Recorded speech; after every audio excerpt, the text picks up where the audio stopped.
leader by popular demand of the youngest citizens of Bangladesh, Muhammad Yunus.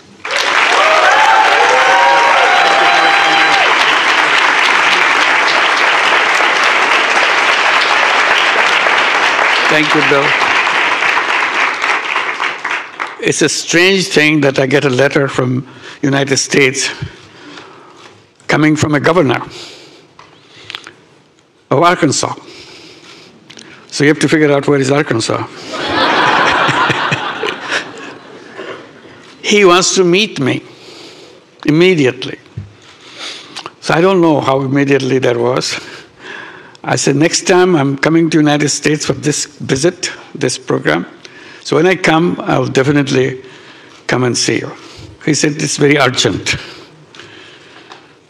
I said, well, I'll see how quickly I can come. I couldn't come early. I came for the meeting. And that was the beginning of our contact. And he tried to understand, what is this Grameen Bank that people talk about? So I explained. And both he and Hillary sitting there in the hotel room where I was invited to talk. And after listening,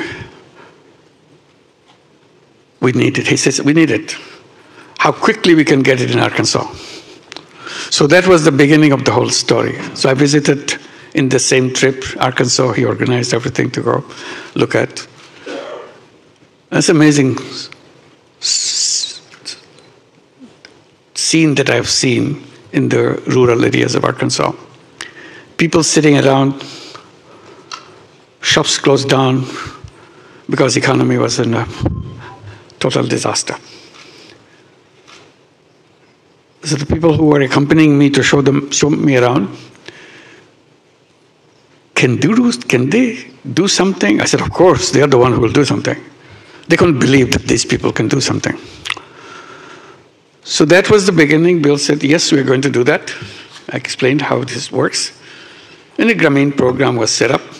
Hillary was put in charge. He was the governor and wanted to get it done. And this is the beginning of it. But I didn't realize what he is doing is so important to him. I found out when he was running for president. He was a governor. Now he wants to be president. He said, you must be present when I announce my presidentship, declare as a candidate. I didn't understand why he wants me to be president.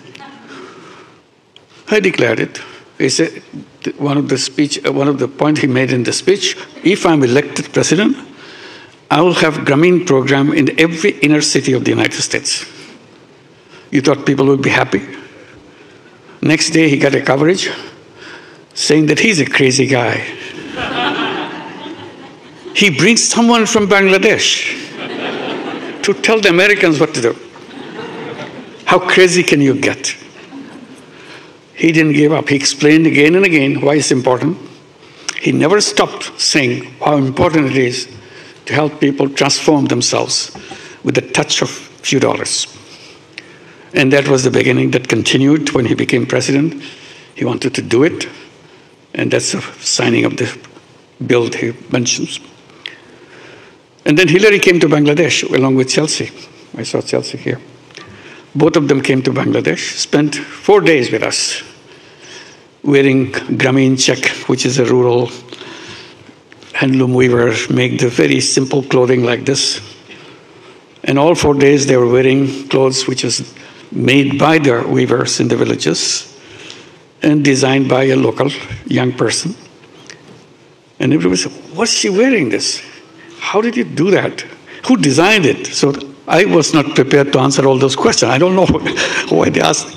But they were so curious that the First Lady of the United States wearing this dress made from a very simple fabric done by the rural weavers.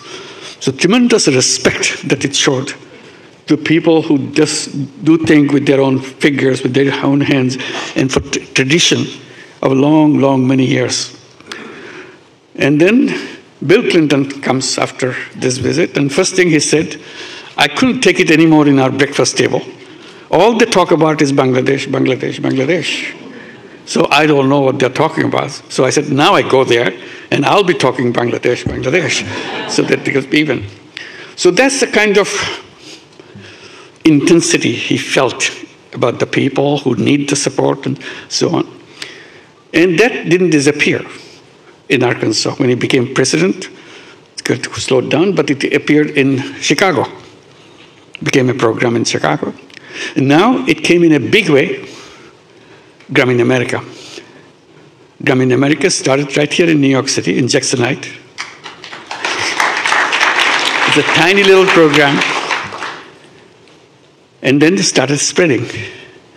Now Grameen America has 35 branches all over the United States. Every major city has a Grameen Bank branch. And today, nearly 200,000 borrowers, all 100% women in all these inner cities, which use his dream, and take $1.5 billion a year. We reached at the level, now we lend out $1.5 billion a year with perfect repayment record. No collateral, nothing. And they are giving the projection, so in the next 10 years, we'll be reaching a level with $4 billion a year kind of loan duration. It's an amazing story, what he began. And the time he began, we became a bank, formal bank, got a license in 1983. It was a tiny little thing at that time. Bill invited me in 1986. Can you imagine? So his radar is catching signals where it's this tiny little thing. You still don't know what it will be like. But he wanted it to be in Arkansas. So that relationship between me and Bill and the family goes a long way, inspiring me to do things. And it continued that way. I was a regular participant of CGI ever since it began. But then got disconnected. I'm very happy to be back here. It's wonderful. You've heard a lot of stories about Bill Clinton, but probably many people don't know the story that I know. And I saw him very close range, what he is all about. And I'm so proud to be his friend and Hillary's friend and Chelsea's friend. It's a wonderful relationship for a cause. And he never for a moment paused over the validity of this concept and continued even today. Wherever he goes, he tells the story. And he never forgets what is happening to me and to our work. And thank you very much, Bill, for the wonderful friend that you have been. Thank you. Thank you very much.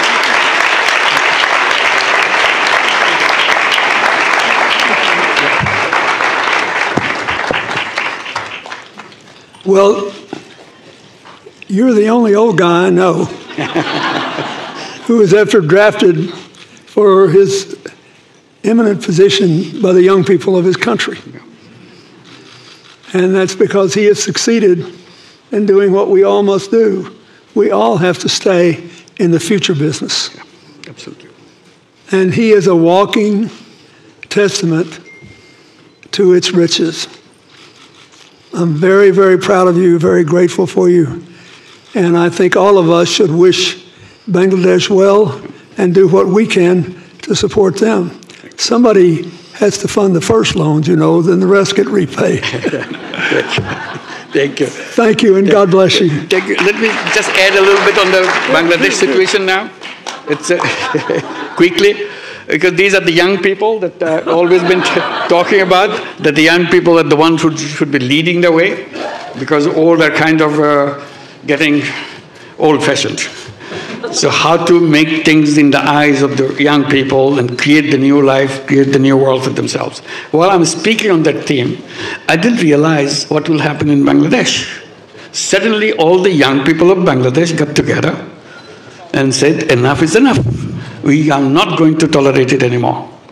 And they didn't. They sacrificed themselves in front of the bullets fired by Bangladeshi government and sacrificed their lives. Yeah, I just saw some video going on. So they just stood there, saying, how many of us you can kill? We are here. Kill us. but we are going to change the world, change Bangladesh. And that is the promise they made, that they want to create a new Bangladesh, Bangladesh next version, with the youth version. So this is the commitment they made and invited me after the previous government left the country. So invited me to head the country. This is what I'm doing, trying to implement what the dreams of the young people had promised to the nation, how it can be done. The whole nation, they mobilized the whole nation together. It's not just the young people. Every single person in Bangladesh support this cause. And I'm very happy at the support of the people of the United States to make that happen.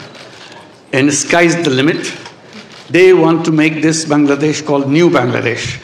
They said we put the reset button, old is gone, so now you build a new Bangladesh on top of it. The images of our dreams, and this is the Bangladesh of the dreams they will make. Some of the leaders of the student movement are here, I guess. Yeah, will you see it? Please stand up. Please stand up. Yeah.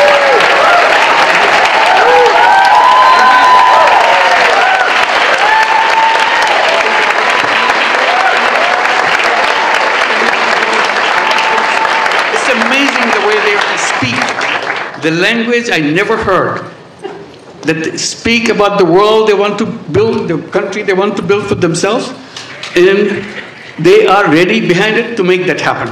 So please help them, support them, so that their dream comes true. And this is the responsibility we take together, and you'll be here with us in that dream, making that dream come true.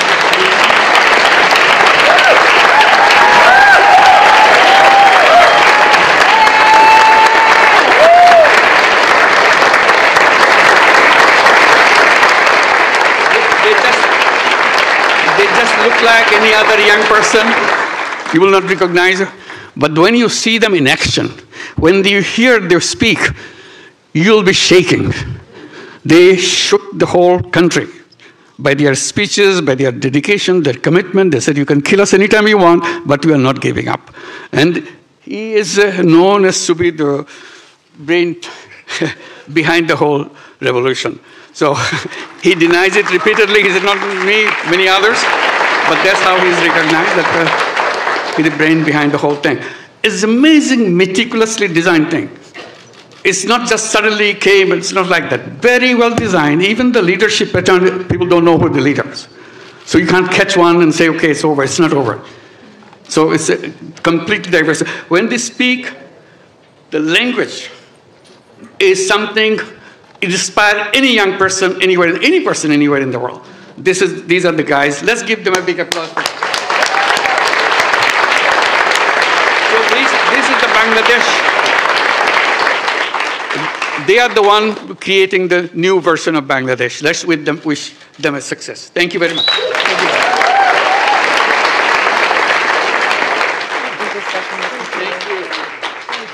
I wish we had time to talk to you.